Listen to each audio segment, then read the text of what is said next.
안녕하세요. 20대 남자입니다. 인생사 세옹지마라고 하는데 요즘 그 말을 자꾸 곱씹게 되더라고요.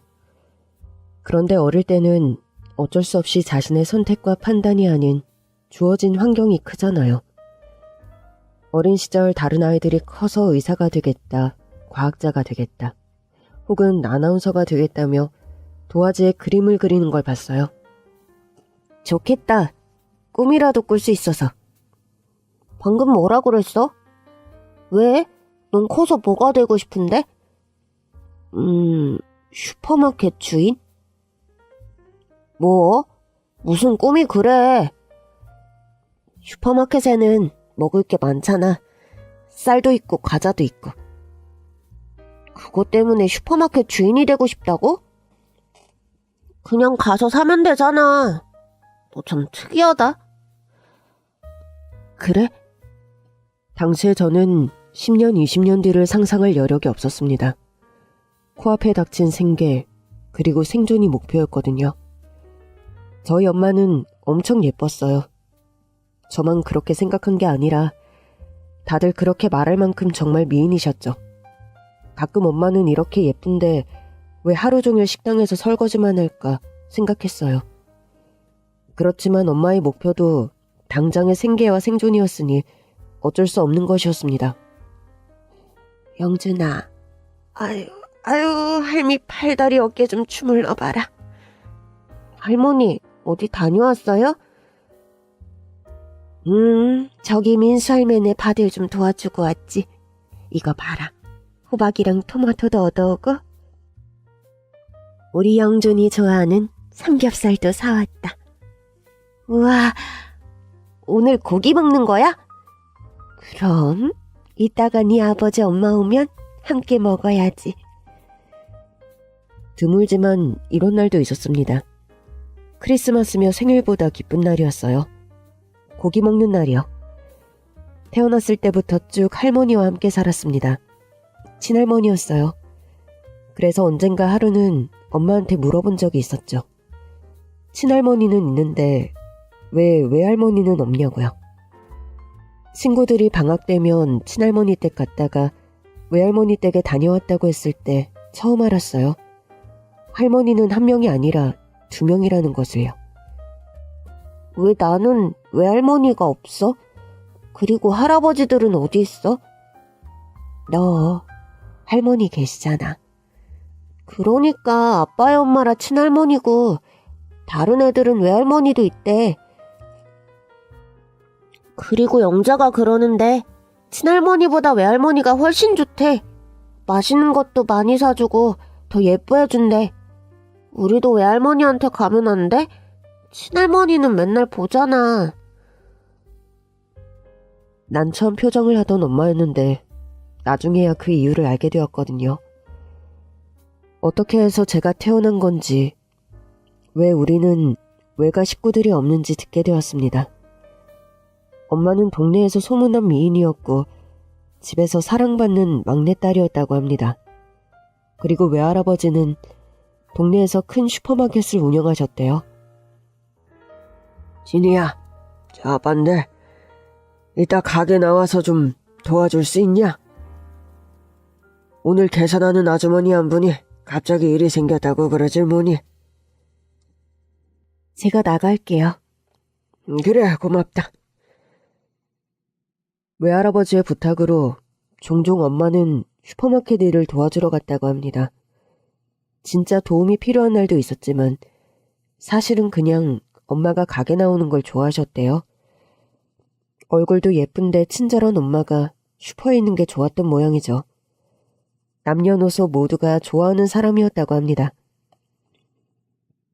아이고, 사장님 따님 나오셨네. 아주 그냥 방긋방긋 웃는 턱에 가게가 훤하네, 훤해.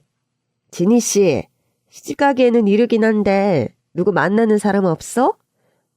네, 아직 없네요. 그래? 그럼 우리 아들내미 한번 만나보는 거 어때? 본 적 있나? 서울에 있는데 가끔 이 동네 들리거든. 우리 아들이 마음이 참 착하고 능력도 있어. 증권사 다녀, 증권사. 아이, 돈 엄청 벌대. 이것도 우리 아들이 사준 거야. 스카프 예쁘지? 너무 예뻐요. 아주머니께서 훌륭하게 잘 키우셨나 보다. 그러니까 잘 키운 내 아들이 아무 여자나 만날까봐 겁난단 말이야. 아깝고. 근데 우리 진희 씨한테는 아니지. 얼굴 예뻐, 참해, 마음씨고 와. 딱 우리 며느리 삼고 싶은데. 어떡해? 주인 사장님한테 말해야 하나? 앞에 계산하셨으면 좀 비켜주세요. 알겠어요. 내가 여기 사장님 딸이랑 할 말이 있어서 그랬어요. 미안해요. 여기 계산 다 되셨어요. 들어가세요. 그래, 진희 씨. 내 말 좀 꼭 좀 생각해봐. 알겠지? 그렇게 동네에서 며느리 삼고 싶다고 하는 아주머니들이 한두 사람이 아니었대요. 그렇게 아주머니들이 아들 만나봐라, 조카 만나봐라 해도 꿈쩍도 하지 않았던 엄마. 우리 엄마가 마음에 두고 있는 사람은 따로 있었다고 합니다. 야채 배달이요. 오셨어요? 안녕하세요. 오늘 어떻게 나와 계시네요? 네, 오늘 좀 바빠서요. 네, 배추랑 상추, 호박, 오이, 감자 다 왔는데 이거 매대에 올려놓을게요. 바쁘신데 그냥 한쪽에 두시면 돼요. 아빠 오시면 제가 같이 옮길게요. 사장님 자리 비우신 것 같은데 지금 채워놓죠 뭐. 괜찮으세요? 저도 같이 옮길게요. 슈퍼마켓에서는 야채, 과일 같은 것들을 농산물 시장, 청과시장에서 떼어와 가져다 놓았습니다. 일주일에 한두 번씩 슈퍼에 야채를 배달해주는 남자가 있었다고 해요. 엄마는 건장하고 건실한 청년이 번쩍번쩍 상자를 들어 옮기는 모습을 힐끔힐끔 훔쳐보았다고 했어요. 진이야. 가게는 웬일이냐? 바쁠 시간인가 해서 나왔어요. 그래? 제가 있을게요. 아빠는 좀 들어가서 쉬세요. 어제도 늦게 들어오셨는데. 그래도 되겠니? 그럼 잠깐 집에 가서 눈 좀 붙이고 나와야겠다. 푹 쉬세요, 아빠. 야채 배달 청년이 슈퍼마켓에 오는 날 엄마가 슈퍼를 지키는 일이 많았대요. 자꾸 봐서 정이 들었다나요? 진우 씨, 안녕하세요. 오늘도 계시네요? 네, 오셨어요? 오늘은 물건이 많지는 않은데 이거 금방 옮기겠습니다. 사실 상자를 가게 안에 두기만 하면 되는 거였는데 야채 배달 청년은 항상 매대 위에 종류별로 야채 채소들을 다 정리해 두었다고 합니다. 저기 이게 뭐예요? 시원한 냉커피예요. 날도 더운데 이거 드시고 하세요. 감사합니다. 이거 달고 맛있는데요? 입맛에 맞으세요? 다행이다. 이거 가지고 가세요. 차에서 드셔요. 엄마는 수줍게 냉커피를 가득 채운 보냉병을 건넸답니다. 집에서 타오신 거예요? 근데 이거 가져가도 되나요? 일회용 용기도 아닌데. 다음에 오실 때 돌려주시면 되죠. 알겠습니다. 감사해요. 진희 씨 잘 마실게요. 다음번 야채 배달 청년은 깨끗하게 씻은 보냉병과 망고 한 알, 그리고 들꽃으로 만든 꽃다발을 들고 왔대요. 지난번 커피 너무 잘 마셨습니다. 그리고 저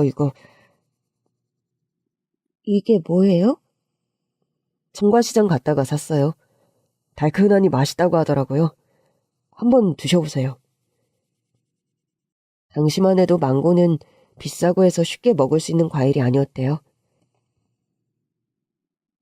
무엇보다 들꽃 꽃다발에 웃음이 났대요.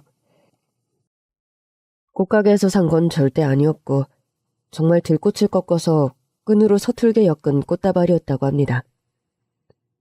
제가 꽃 선물이 처음이라. 고마워요, 영수씨. 제 이름을 아세요? 그럼요. 망고도 잘 먹을게요. 얼굴이 발그레해진 엄마는 망고를 품고 집에 왔답니다. 그 망고 맛 어땠어? 난 망고 한 번도 못 먹어봤는데. 달았어? 엄마도 몰라. 왜, 기억이 안 나? 아니, 그 망고를 못 먹었거든. 왜? 아까워서 먹지를 못하겠더라. 망고 냄새만 맡았지. 먹으려고 하니 아까운 거야. 그렇게 며칠을 아껴두고 보기만 하다가 망고가 다 물러져서 결국 버렸대요. 그 망고를 시작으로 엄마는 야채 청년과 본격적으로 만남을 가졌다고 합니다. 이쯤 되면 다들 아시겠죠? 네, 맞아요. 그 야채 배달 청년이 바로 저희 아빠입니다. 엄마는 외할아버지와 외삼촌의 눈을 피해 몰래 아빠를 만나서 연애를 했대요. 외할머니가 일찍 돌아가셨기에 외할아버지와 외삼촌은 외할머니 품이 그리웠을 엄마가 늘 안쓰러웠다고 해요. 빈자리를 느끼지 않게 하려 외할아버지와 외삼촌 모두 엄마를 너무 아끼고 예뻐했대요. 진이야, 요새도 동네 아줌마들이 자꾸 자기들 아들내미 만나보라고 난리냐?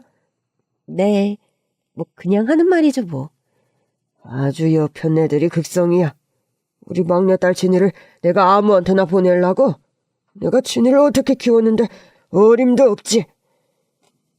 동네 아주머니들이 소개해준다는 사람들 중엔 직업도 능력도 좋은 남자들이 꽤 있었는데 외할아버지의 눈에는 차지 않았다고 해요.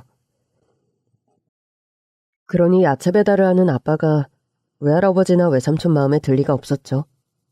그래서 몰래 만나고 있었는데 어느 날 두 분의 사랑의 결실로 제가 생겼다는 거예요. 고민을 하는 사이 배는 불러왔고 더 이상 숨길 수가 없게 되자 엄마는 결심을 했다고 해요. 아빠, 오빠, 저 그 사람 아시죠? 우리 슈퍼마켓에 야채 배달해주는. 영수 청년. 알지. 참 젊은 사람이 성실해. 가져오는 채소도 다 싱싱하고 배달만 해주면 되는데 아주 정리까지 착착 해준다니까. 참 마음에 들어. 맞아요. 젊은 사람이 참 성실하지. 외할아버지와 외삼촌이 야채 청년을 좋게 봐서 다행이라는 생각에 엄마는 사실을 털어놓았대요. 아빠, 오빠, 저 사실 그 사람이랑 만나고 있어요. 뭐? 그게 무슨 말이냐? 만나다니 누굴? 그 야채 청년? 김영수 씨야. 나 그 사람이랑 만나고 있어. 아니 이게 무슨 말이야? 진수야, 진이가 지금 뭐라는 거냐? 아빠, 오빠, 저 이 사람 사랑해요. 이 사람도 저 사랑하고요. 허락해 주세요. 절대 안 돼! 안 돼! 그 말을 끝으로 외할아버지는 그대로 쓰러지셨대요. 아버지! 아빠! 병원에 며칠을 입원하시다 퇴원하셨는데 식음을 전폐하셨대요. 엄마가 그 남자와 헤어질 때까지 식사를 하지 않겠다고요. 너 아버지 돌아가시는 거 보려고 이래? 당장 못 헤어져? 내가 거래처에도 연락했고 더 이상 가게에 배달하지 말라고 했다. 다른 사람으로 교체해달라고. 고집 그만 피우고 오빠 말 들어. 오빠, 나 못 헤어져. 왜 못 헤어지는데? 너 그 자식 한 지 얼마나 됐다고 이래? 너 이러다 아버지 잘못되면 네가 그 짐을 어떻게 지고 살라고 이러냐고.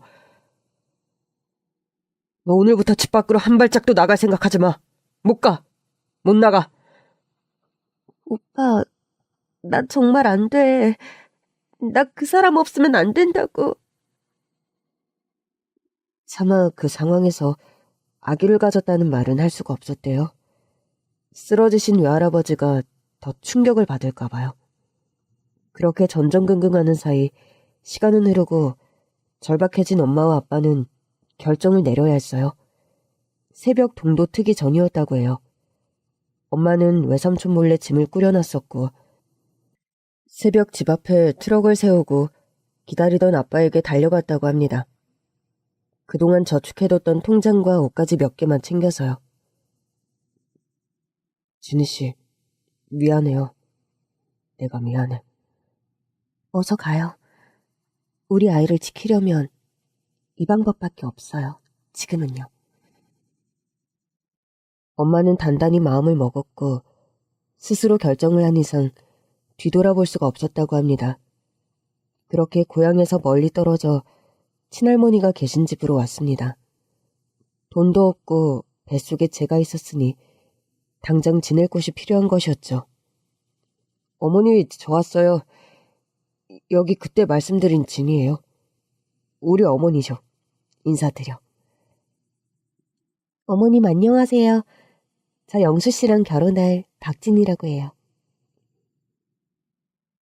트럭 타고 오느라 고생이 많았구만. 얼른 들어와.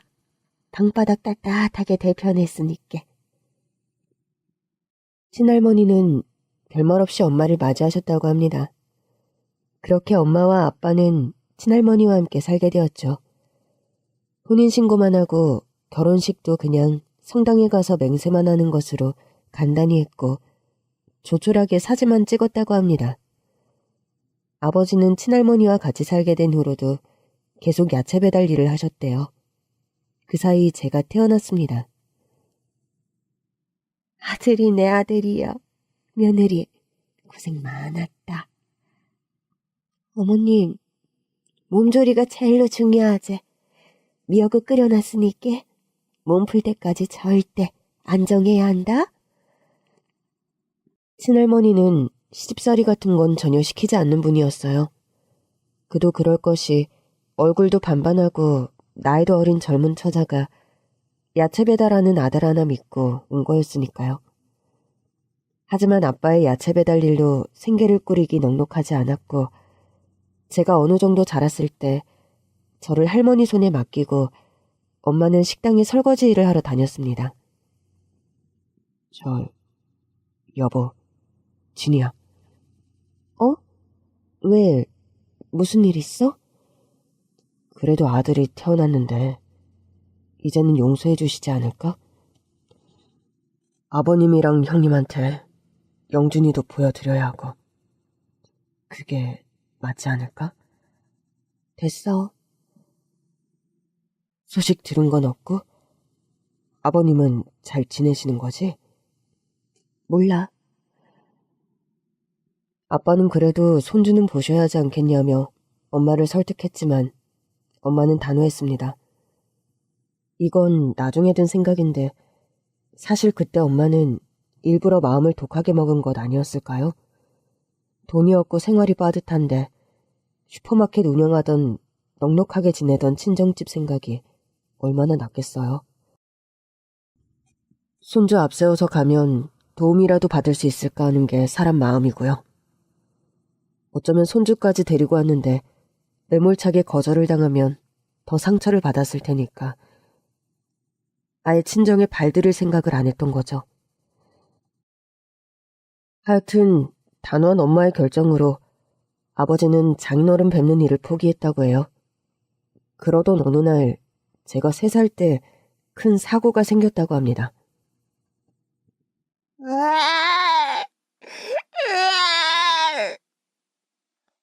아이고 영준아, 이를 어쨌을까. 애미야. 저녁 밥상을 차리려고 낮은 밥상에 반찬이랑 밥, 뚝배기에 펄펄 끓는 뜨거운 찌개를 올려놨는데 막 벽을 짚고 걷는데 재미를 붙인 제가 뒤뚱거리며 밥상으로 향한 것이었습니다. 그리고 왼손을 그대로 찌개 냄비에 푹 담가버린 것이었어요.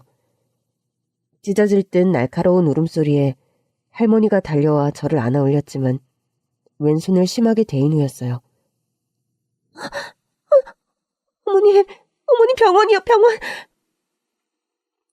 정신없이 흐르는 찬물에 다친 손을 식히고 저를 병원에 데려갔지만 2도 화상을 입었고 왼손 전체에 흉터가 남게 되었습니다. 보통 3살 때 일은 기억이 나질 않잖아요. 그런데 저는 어쩐 일인지 그 장면이 어디서 꼭 본 것처럼 생생하게 떠올랐어요. 해맑게 웃으며 뒤뚱뒤뚱 걸어가 빨간색 찌개에 손을 담갔던 모습이요. 그 일로 한동안 붕대를 감고 있었고 엄마는 붕대를 갈고 소독을 할 때마다 가슴이 미어졌다고 합니다. 애미야, 미안하다. 내가 잠시 한눈을 판 사이에. 아니에요, 어머님. 저도 부엌에 있었는걸요. 순식간에 난 사고였고 저도 막질 못했네요. 그래도 왼손이라.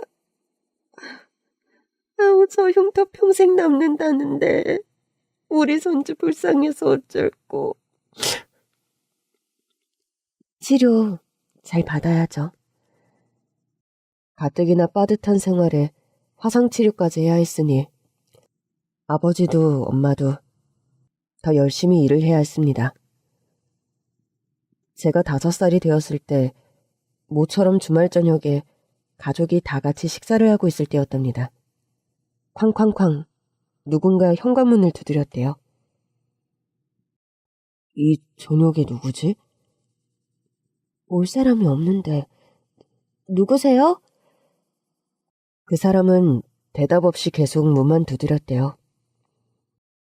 민수 할매요? 민수 할매 아니요. 이 시간에 올 사람은. 제가 나가볼게요. 누구세요? 문을 연 아버지는 그대로 얼어붙었다고 합니다.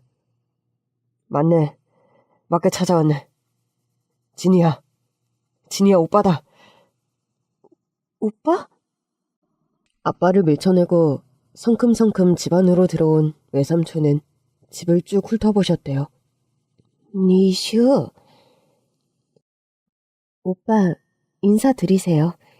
저희 시어머님이세요. 아, 오빠. 아유, 영준이 외삼촌 되시는구먼. 여긴 어떻게 알고 왔어요? 이렇게나 멀리 있는지 몰랐다. 물어물어 힘들게 찾았다. 진이야. 오빠, 나 잘 지내고 있어요. 여기 내 아들이야. 영준이. 영준아, 인사해야지. 안녕하세요. 김영준입니다. 사실 저는 이때 외삼촌을 본 게 잘 기억이 나질 않습니다. 고작 5살 때였으니까요. 시간이 오래 지나면 기억이 흐릿해지고 있었던 일이 진짜였는지 꿈이었는지 가물가물해지더군요. 식사는 하셨나? 마침 밥 먹고 있는데 한 숟갈 뜨고 가셔. 괜찮습니다. 진이 너 잠깐 이야기 좀 하자. 무슨 이야기? 여기선 좀 그렇고 나와. 형님 오랜만입니다. 잘 지내셨죠? 형님? 형님은 무슨... 일 없네. 잠깐 진이랑 이야기만 하고 금방 갈 거니까. 여보, 다녀와. 멀리서 오셨잖아. 외삼촌은 엄마를 거의 끌고 나가다시피 해서 대문 밖으로 향했습니다. 너 이렇게 살 줄 몰랐어? 이렇게 힘들 줄 몰랐어? 이렇게 사는 게 뭐가 어때서? 그래, 쉽지 않아. 힘들어. 그래도 행복해. 어머님도 너무 좋으시고 애기 아빠는 그때나 지금이나 한결같이 성실하고 다정해. 나도 열심히 일하고 애 키워. 우리 아들 너무 사랑스럽거든. 애 손은 왜 그런 거니? 화상 입은 것 같은데. 치료는 받은 거야? 치료 꾸준히 받았어. 흉터는 평생 갈 거래. 진이야, 아직 늦지 않았다. 무슨 말이야? 언제까지 이렇게 고생하면서 살래? 너 아버지 다시 안 볼 거야? 너 그렇게 떠나고 나서 아버지 성격상 말씀이야 다신 너 볼 일 없다고 모질게 하시지만 지금도 어떤 날이면 네 사진 보시면서 운다. 너 이대로 아버지 못 보고 아버지 돌아가시기라도 하면 마음이 편하겠어? 오빠가 여기 온 거 아빠도 아셔? 몰라. 그래도 그건 확실하게 알아. 너 데려가면 네가 가서 아버지께 죄송하다 하면 아버지가 받아주실 거야. 너 계속 이렇게 살 수는 없다. 너 식당에서 설거지 일한다며?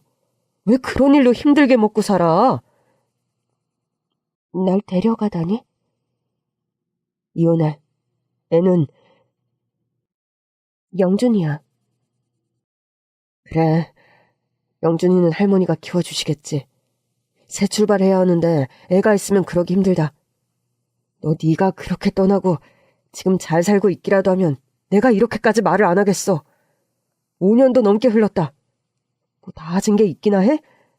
아직도 야채 배달한다면서. 앞날이 미래가 안 보인다. 아니 불보듯 뻔하지.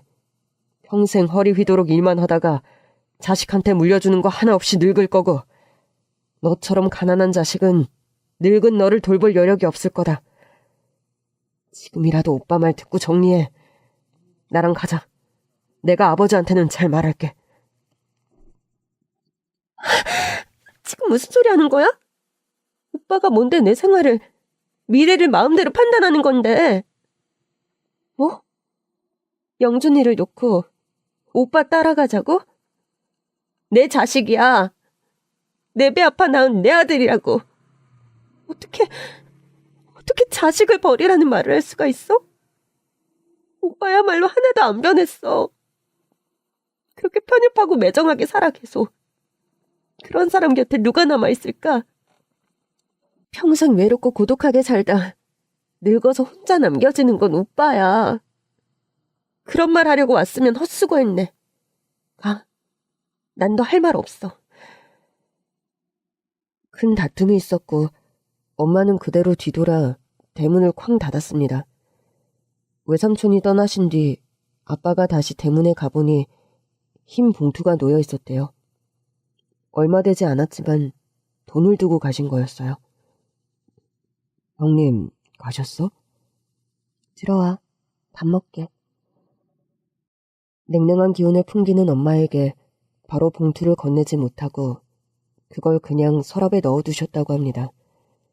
그 일을 끝으로 외삼촌이 집에 찾아오는 일은 없었다고 합니다. 어느덧 초등학교 3학년이 된 저는 여전히 할머니와 보내는 시간이 많았습니다. 엄마 아빠도 늘 일을 하느라 집에 없었으니까요. 할머니. 응? 할머니, 나 때문에 그런 거야? 내가 영준이가 태어나지 않았으면 엄마도 아빠도 다 행복했을까? 왜 그런 쓸데없는 말을 해? 누가 뭐라 그랬냐? 아니, 내가 저번에 엄마랑 아빠 싸우는 걸 봤는데 엄마가 막 울었어. 그걸 언제 봤대, 우리 강아지가. 영준이가 생기지만 않았어도 이런 말을 하던데? 그러니까 다 나 때문인가 봐. 새끼! 누가 그런 몹쓸 말을 했어? 아니요, 영준아. 네 탓 아니요. 너 잘못한 거 한 개도 없어. 네 아빠 엄마가 다 먹고 살기 힘들다 보니까 너무 피곤하고 지쳐서 그렇게 싸우기도 하는 거요. 그 말하고 네 엄마도 속상해서 엉엉 울었지? 그거 진심 아니요. 그리고 영준이 네가 절대로 들어서도 안 되는 말이요. 할미한테 말했으니까 인자 다시는 그 말 떠올리지도 말고 입 밖에 내지도 말기로 이 할미랑 약속하자. 네 아빠 엄마가 열심히 사는 것도 또 이 할미가 사는 것도 다 영준이 때문이요. 네가 최고의 기쁨이고 보물이고 엄마 아빠 할미의 최고 자랑인 것이요. 알겠지? 이걸 절대로 잊으면 안 되는 거요. 자, 약속. 약속. 등을 토닥여주며 저를 꼭 안아주던 할머니의 품이 참 따뜻했던 것 같습니다. 그해 겨울 몇 달은 연달아 기침을 하고 구토를 하던 아빠가 어느 날 쓰러지셨어요. 그리고 다시 일어나지 못하셨습니다. 아이고, 영수야. 이 불효자식아. 뭐가 그리 급하다고 애미보다 먼저 갔냐? 응? 애미 가슴에 대못을. 아휴, 나 이제 못 살네, 못 살아. 그렇게 감기약만 백날 먹으면서 버티더니 어찌 이리 허망하고 황망하게 떠난다냐.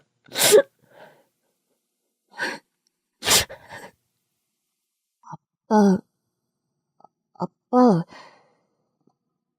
그땐 그게 무슨 일인지 정확히 이해하지 못했어요. 그냥 다시는 아빠를 볼 수 없는 거구나. 일주일, 한 달, 반년이 지나도 아빠는 집에 오지 않았으니까요.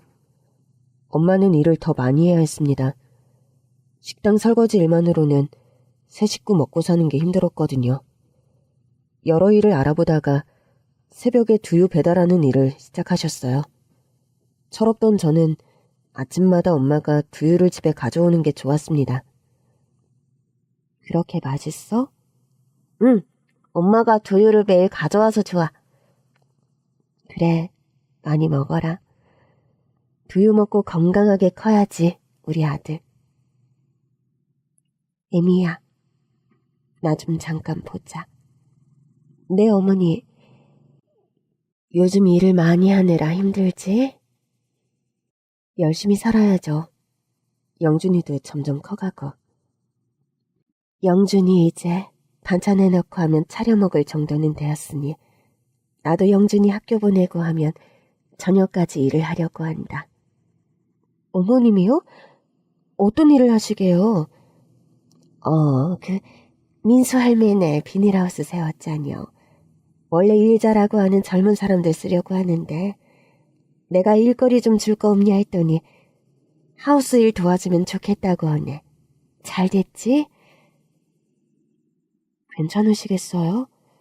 종일 허리 숙이고 힘드실 텐데. 아이고, 그래도 나 아직까진 정정하다. 네 말대로 영준이 점점 커가는디 중학교, 고등학교 보내려면 열심히 벌어야지. 한 푼이라도. 너무 무리하지 마세요, 어머님. 아무것도 없는 내 아들한테 시집 와서는 10년 넘도록 네가 고생이 많다. 나는 그냥 다 너한테 미안한 마음뿐이야. 에미야, 이제라도. 네? 아니다. 그래, 아무리 먹고 사는 게 힘들어도 자식 때문에 사는 건데 그거 아니면 세상 살아갈 이유가 한 개도 없지. 내 자식이야 일찍 갔다지만 그래도 영준이가 있잖여. 난 영준이만 보고 산다. 네, 어머님. 그렇게 할머니와 엄마는 서로를 의지하며 열심히 살았습니다. 거의 하루도 쉬지 않고 일을 했지만 그냥 근근하게 버티는 정도였죠. 나아지진 않았어요. 그냥 그때는 빨리 어른이 되어 나도 돈을 벌어야겠다. 그런 생각을 했던 것 같아요. 엄마는 두유 배달 일을 무려 5년 동안이나 했습니다. 매일 두유를 먹은 덕분인지 제 키도 훌쩍 자랐죠. 두유 지점에서도 엄마가 실적이 좋다며 좋아하셨어요. 중학생이 되었을 때 새벽 일찍 엄마의 두유 배달을 돕기도 했습니다. 너 자야 할 시간이잖아. 학교 가서 졸면 어쩌려고 그러니? 잠을 많이 자야 키도 큰다는데. 괜찮아요. 그리고 키는 지금도 커요. 반에서 3번째로 큰걸요? 두유를 많이 먹어서 그런가 봐요. 고맙다, 우리 아들. 그렇게 힘들지만 보람된 하루를 보내고 있었어요. 그날은 전날 밤부터 감기에 걸려 아팠었고 새벽 엄마의 두유 배달을 함께하지 못했습니다. 학교도 결석을 할 정도로 아팠어요. 할머니가 안쓰럽게 바라보며 머리에 물수건을 올려주셨을 때 집으로 전화 한 통이 왔습니다. 여보세요? 네? 김진이가 우리 며느리 맞는데요. 어디시라고요? 경찰이요? 그래서 지금 어디래요? 어디 있대요, 우리 며느리가? 전화를 끊은 할머니는 주저앉아 통곡을 했습니다. 아픈 와중에도 불길한 기운이 온몸을 스치는 것 같았어요. 할머니, 누구예요? 무슨 일 있어요? 아가, 영준아, 니 일어날 수 있겠냐? 서둘러 가봐야 할 것 같은데. 어디를요? 자, 이나서 옷부터 챙겨 입어봐라. 택시 타고 병원으로 가자. 할머니는 눈물을 훔치며 제 손을 잡아 끌었습니다. 그리고 병원에 도착했어요. 김진희 씨 보호자입니다. 제가 보호자요. 내가 아들이고요. 어디 있어요? 김진희 씨요. 응급수술은 마치고 지금 중환자실에 있는데 상태가 좋지 않습니다. 마음의 준비를 하셔야 할 것 같아요.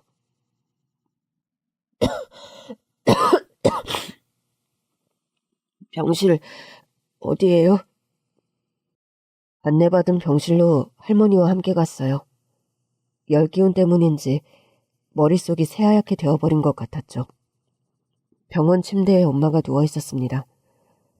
엄마 얼굴을 보니 그때야 왈칵 눈물이 쏟아지더라고요.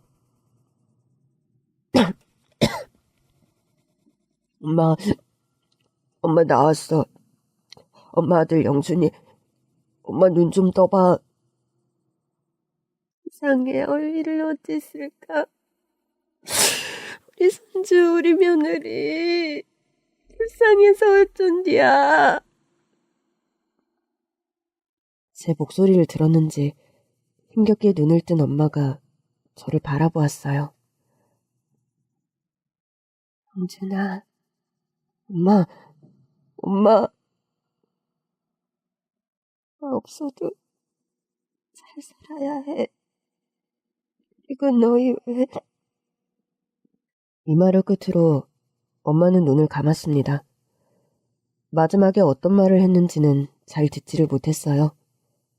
엄마 없이 잘 살아야 한다는데 어떻게 잘 살 수 있을까요? 할머니와 함께 병실에 주저앉아 한참을 울었습니다. 장례식을 하기도 어려운 상황이었습니다. 돈이 없었거든요. 어려운 집에서도 보험은 다 든다고 하는데 엄마는 자기 앞으로 든 보험도 없었거든요. 아마 보험을 넣다가 나중에 돈을 못 넣게 되고 그렇게 연체가 되었을 겁니다. 엄마가 떠나신 뒤 할머니와 저는 기초생활수급자가 되었어요. 할머니가 이웃농사 일을 도와 약간의 돈을 버는 것과 기초생활수급 비용으로 간신히 생활을 이어나갔습니다. 영준아, 학교 마치면 집에 바로바로 온나? 늦게 다니지 말고. 할머니, 나도 일 알아볼까? 너 이제 16살이요. 네가 무슨 일을 한다고 그러냐? 쓸데없는 생각 말고 공부나 열심히 해. 나 어차피 대학 갈 생각 없어. 그게 시방 무슨 소리요? 대학을 안 간다니. 할머니, 말이 되는 소리를 해. 당장 먹고 사는 것도 힘든데 우리 형편에 내가 대학을 어떻게 가? 대학 입학금 등록금이 얼만지 몰라? 할머니가 언제까지 일을 할 수 있을 것 같아? 지금도 힘들어하잖아. 아이고, 그래. 내가 죄인이다, 죄인이요. 자식 먼저 보내고 며느리까지 떠나보낸 게 아주 내 발자가 억세고 드센 탓이요. 내 탓이요. 그런 말이 아니잖아, 할머니. 내가 얼른 커서 일해서 할머니 맛있는 것도 사주고 그럴 거라고. 그게 낫다는 거야. 할머니는 가슴을 치며 눈물을 흘리셨어요. 그리고 몇 년이 지나 드디어 고등학교를 졸업하게 되었습니다. 바로 아르바이트를 구했죠. 하지만 일정 금액 이상을 벌면 기초생활수급비를 못 받게 되거든요. 그렇게 저의 20살이 다가왔어요.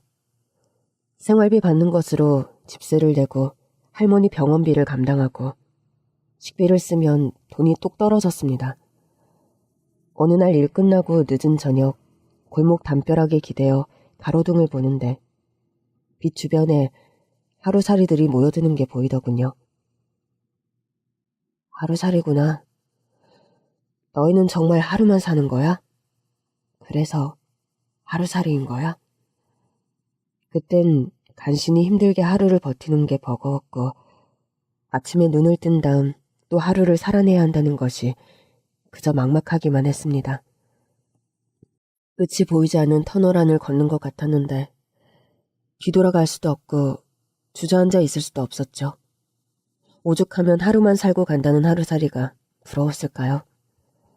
그렇게 골목 주변을 방황하다가 집에 왔는데 늘 맞이해주던 할머니가 안 보이시는 거예요. 할머니, 나 왔어요. 할머니? 영준아, 영준이 왔냐?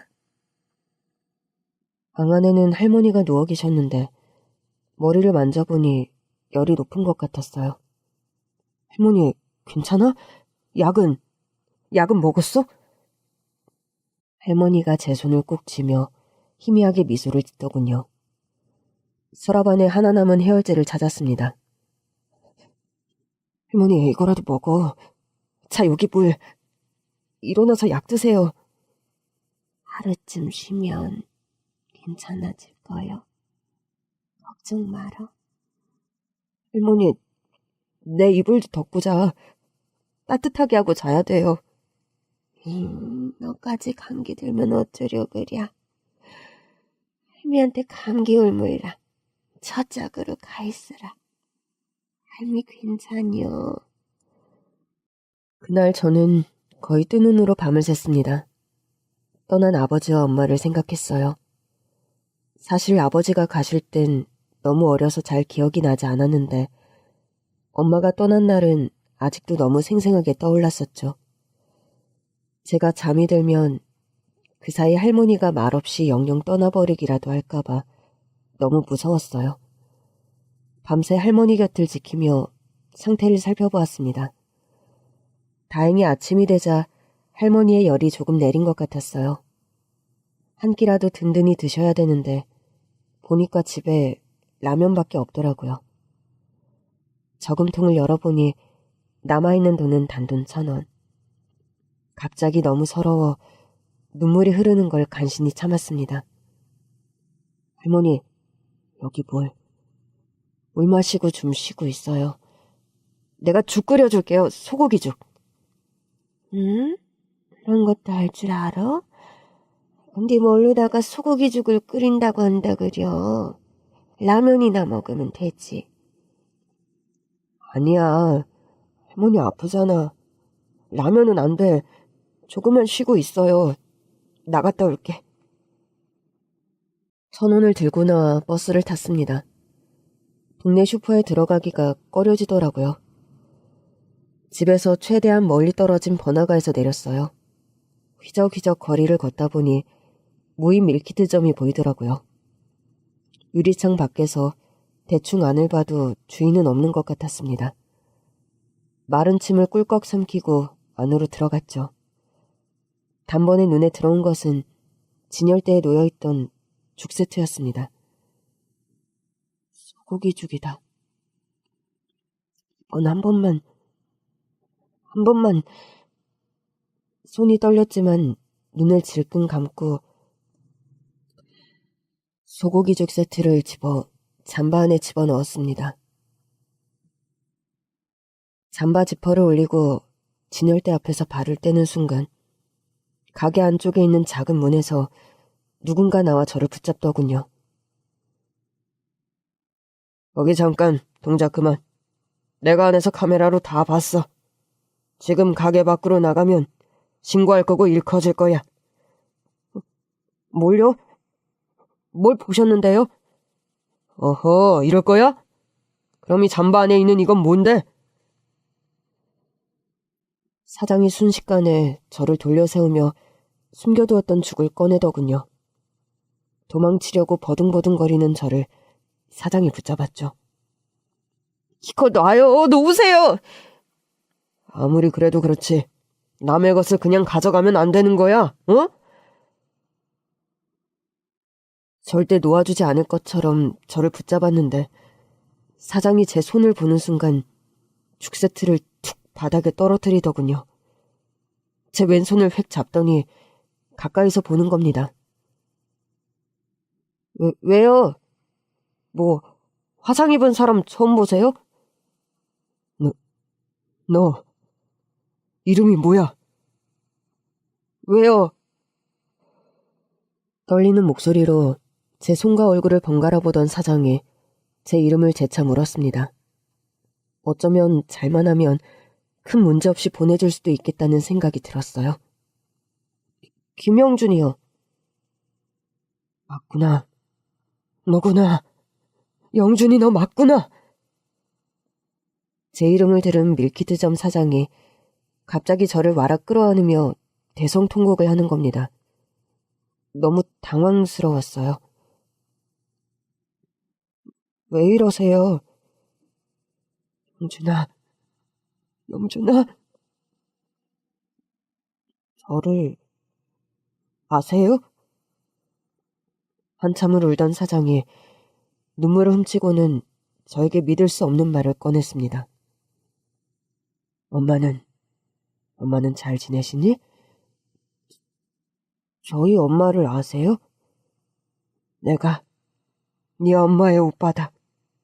외삼촌이야. 너무 혼란스러웠습니다. 한 번도 본 적 없는, 있는지도 몰랐던 외삼촌이라니요. 너 아주 아기 때 너희 집에 찾아가 널 봤었는데 너무 어려서 기억을 못하겠구나. 3살 때였나 4살 때였나. 그렇지. 기억을 못할 거야. 아직도 그 집에서 지내니? 아빠, 엄마, 할머니랑? 너 어릴 때 거길 찾아갔는데 네 엄마가 다시는 날 안 본다고 하더라.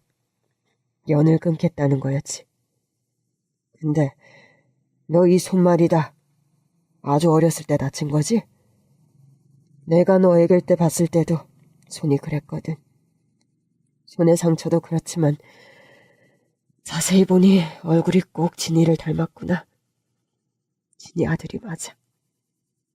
진이 내 동생. 엄마는 지금 어떻게 지내고 있니? 엄마는 몇 년 전에 돌아가셨어요. 뭐라고? 아니지, 진이가 어쩌다가. 그 말을 들은 외삼촌은 가슴을 치며 한참을 우셨어요. 밥은 먹었니? 이건 배고파서 가져가려고 했던 거야? 일단 일어나자. 응? 따뜻한 밥이라도 먹고.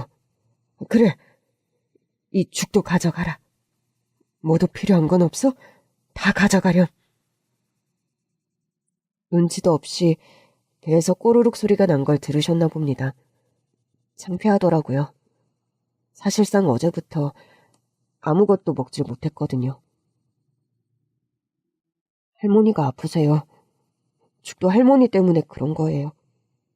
정말 하면 안 되는 걸 아는데 딱 한 번만 가져가려고 했어요. 죄송해요. 할머니가 어디가 아프신데? 감기 같은데 다행히 열은 내렸어요. 그런데 집에 먹을 게 라면밖에 없거든요. 죽이라도 드시면 기운을 차릴까 싶어서. 그래도 이건 아니었어요. 죄송해요. 외삼촌은 저를 식당으로 데려가 따뜻한 국밥을 사주셨어요. 죽과 함께 먹을 것 이것저것을 챙겨주셨죠. 이거 먹고 일단 오늘은 집에 얼른 가봐라. 할머니께서 아프시다고 했잖니. 너 아직도 그 집에 사는 거 맞으면 내 조만간 집에 들리도록 할게. 맞습니다, 외삼촌. 집으로 돌아와 외삼촌이 준 소고기죽 밀키트로 곧장 죽을 끓였습니다. 고기 반찬과 즉석밥도 여러 개 챙겨주셨죠. 할머니 이거 드세요. 소고기죽이에요. 기운 내셔야죠. 이게 다 어디서 난 거야? 영준아, 응? 동사무소 가서 얻어온 거냐? 일단 드세요. 나중에 말씀드릴게요.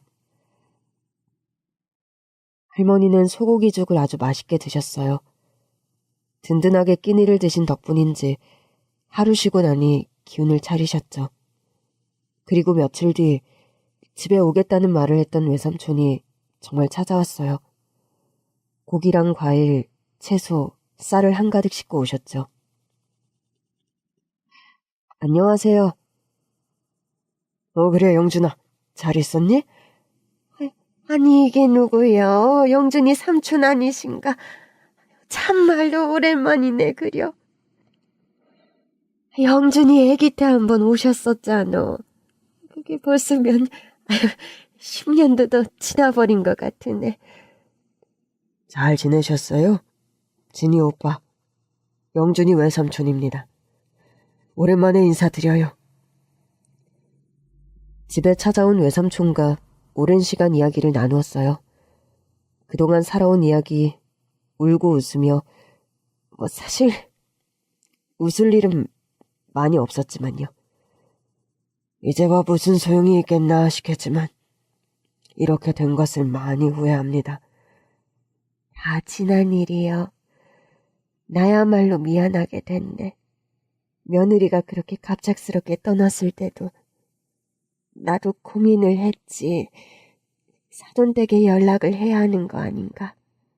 근데 참 경황도 없었고 연락처도 몰라서 그렇게 하지를 못했어. 마지막 길을 외롭고 쓸쓸하게 떠나보낸 것 같아. 내 마음이 아직도 아프고 무겁네. 아들 먼저 가고 며느리까지 갔는데 이게 다 박복한 내 탓이요. 내 언제까지 살란가 모르겠는데 예전부터나 지금이나 나는 영준이 하나만 보고 살았네. 불쌍한 우리 강아지. 내가 그렇게 힘들었어도 우리 영준이 어른 돼서 지 혼자 살 수 있을 때까지만 버텨야지. 네, 그렇게 살았네, 그려. 너무 고생이 많으셨어요. 영준이 잘 돌봐주시고 키워주셔서 감사하고요. 작년에 저희 아버지께서 돌아가셨어요. 진이 그렇게 떠났을 때 모질게 대하셨지만 평생을 고통 속에 보내셨죠. 그렇게 괴로워할 거면 그냥 돌아오라고, 다 괜찮다고 받아들여 주셨으면 좋으련만 떠나시기 전엔 거의 정신이 온전치 않았지만 진이를 찾으시더라고요. 저도 그때 진이 생각이 났어요. 아버지도 안 계신데 나라도 진이를 찾아가 볼까. 마지막에 그렇게 돌아섰어도 10년도 넘게 지났으니 이제 좀 벽을 허물고 지낼 수 있지 않을까 고민을 했습니다. 그러다가도 정말 우연이지만 기적처럼 영준이를 다시 만나게 된 거였어요. 자네도 평생 마음고생 많았네. 이 대화를 옆에서 듣는데 불현듯 엄마가 떠나기 전 마지막으로 하려고 했던 말이 무엇인지 알 것 같더군요. 분명 너희라는 말까지 하고 눈을 감았는데 어쩌면 엄마가 하고 싶었던 말이 그것 아니었을까. 외삼촌을 찾아가라고요. 할머니와 남겨진 제가 앞으로 어떻게 살지 걱정되었을 거예요. 편하게 눈도 감지 못한 것 같아 가슴이 아팠습니다. 엄마 떠나기 전 외삼촌 생각을 하셨던 것 같아요. 끝내 말을 다 잊지는 못했지만 그게 맞을 거예요. 그래, 그랬을 거야. 돌아가신 아버지, 그러니까 너희 외할아버지가 워낙 강경하고 완고하셨다. 젊은 시절 자존심과 괜한치기를 앞세워 나 또한 선뜻 행동을 하지 못했구나. 이제와 생각해보면 그런 게 다 뭐가 중요하다고. 진이를 정말 아꼈다면 분명 할 수 있는 게 있었을 텐데 말이다. 이렇게 늦게 와서 정말 미안하다, 영준아. 용서해다오. 괜찮네, 괜찮어. 돌아가신 사돈어른의 명복을 빌겠네. 떠나실 때까지 그분도 마음이 편치 않으셨을 것 같아. 그것도 내가 죄스럽구먼. 긴 대화를 마친 뒤 외삼촌은 자리에서 일어나시며 저에게 연락처를 남기셨어요. 할머니 잘 챙겨드리고 다음 주쯤에 그때 왔던 가게 한번 들릴래? 여러 가지 할 말이 있구나. 알겠습니다. 일주일 뒤 저는 삼촌의 무인 밀키트점으로 향했습니다. 외삼촌은 할아버지가 하시던 슈퍼마켓을 정리한 뒤 여러 지역에 무인 밀키트점을 내서 운영을 하고 계셨죠. 그리고 정말 감사하게도 저에게 한두 지점의 관리와 운영을 맡기고 싶다고 하셨어요. 모르면 배우면 되니까 말이다. 특별히 엄청 신경 쓸 건 없다. 무인으로 운영이 되니까 말이야. 그렇지만 하루에 한 번씩은 매장 점검도 하고 물품 체크해서 주문하고 기기 점검하고 그러는 정도야. 너만 괜찮다면 그렇게 일을 해보는 게 어떻겠니? 저 월급도 잘 챙겨주고 싶구나. 매장이 워낙 여러 개라 나도 관리할 사람이 필요했거든. 그렇게 제안을 주셔서 감사합니다. 정말 주신 기회 감사하게 생각해서 열심히 배우고 성실히 일해보도록 할게요. 그래, 영준아. 가족이잖니. 든든하구나. 고맙다. 내 평생 진 빚을 갚을 수 있는 기회를 준 거란다. 저는 지금 외삼촌이 운영하는 가게들 관리직을 하고 있어요. 먼 길을 돌고 돌아온 것 같습니다. 어렸을 때 외가 쪽 친척 자랑을 하는 애들이 부러웠고 저한텐 그런 친척이 없는 것만 같았거든요. 외삼촌이 기회를 주신 덕에 하루하루 열심히 일하고 할머니를 모시며 잘 지내고 있습니다. 오랜 시간이 지나 외삼촌을 만나게 된 건 어쩌면 하늘에서 쉬고 있을 엄마의 간절한 바람이 이루어진 것이 아닐까요?